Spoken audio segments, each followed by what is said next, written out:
भारत माता की। अब हमारे बीच में शहीद आजम भगत सिंह के पड़पोत्र श्री यादवेंद्र जी आए हुए हैं और उनके कानों तक अगर आवाज ऐसी मरी सी आएगी तो अगली बार शायद ये सोनीपत को कभी भी चुने। तो मैं सभी लोगों से कहूंगा, एक बार जितनी ताकत है आप लोगों में उसके साथ आवाज लगाएंगे, भारत माता की। इंकलाब जिंदाबाद, इंकलाब जिंदाबाद।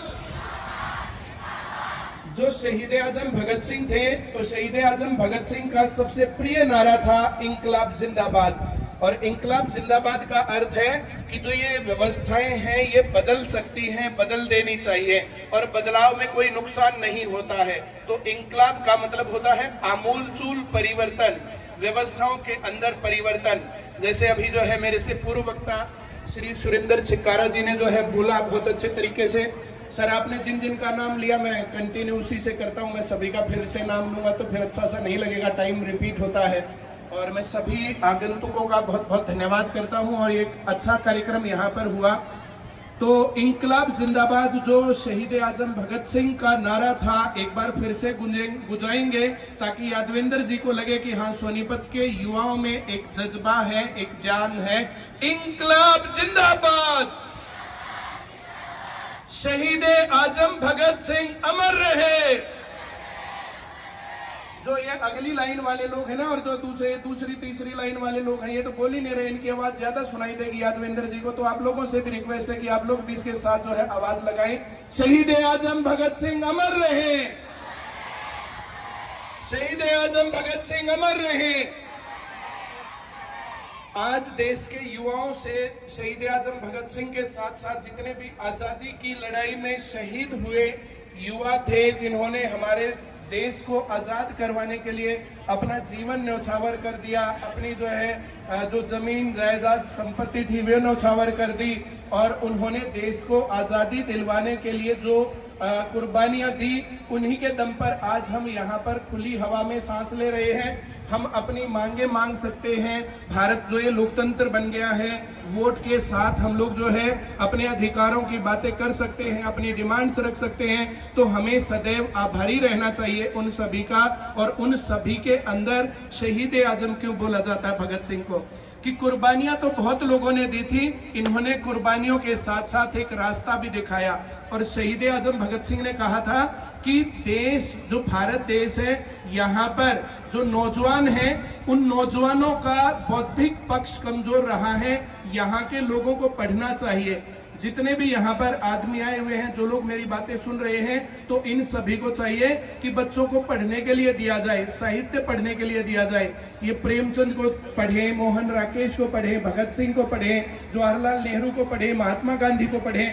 जितने भी जिनके भी नाम जाने जाते हैं वे वहां तक क्यों पहुंचे और उनके अंदर क्या वे गुण थे।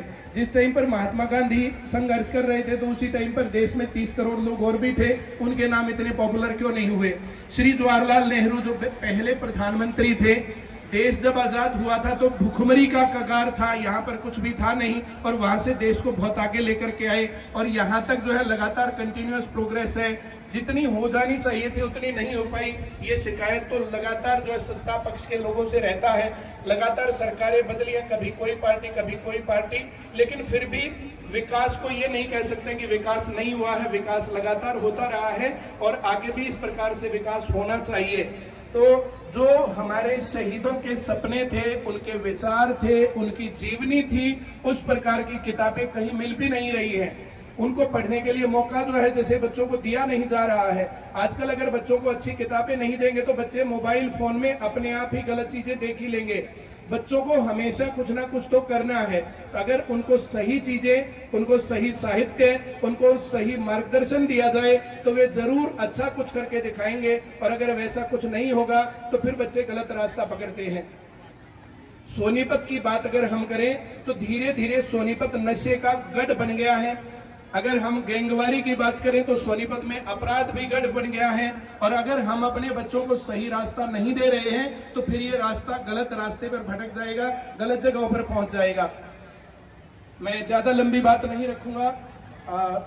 बात तो कितनी लंबी की जा सकती है और देश और समाज के हालात पर जो कितनी भी बातें हो सकती हैं। मैं अपनी वाणी को यहीं पर विराम देता हूं।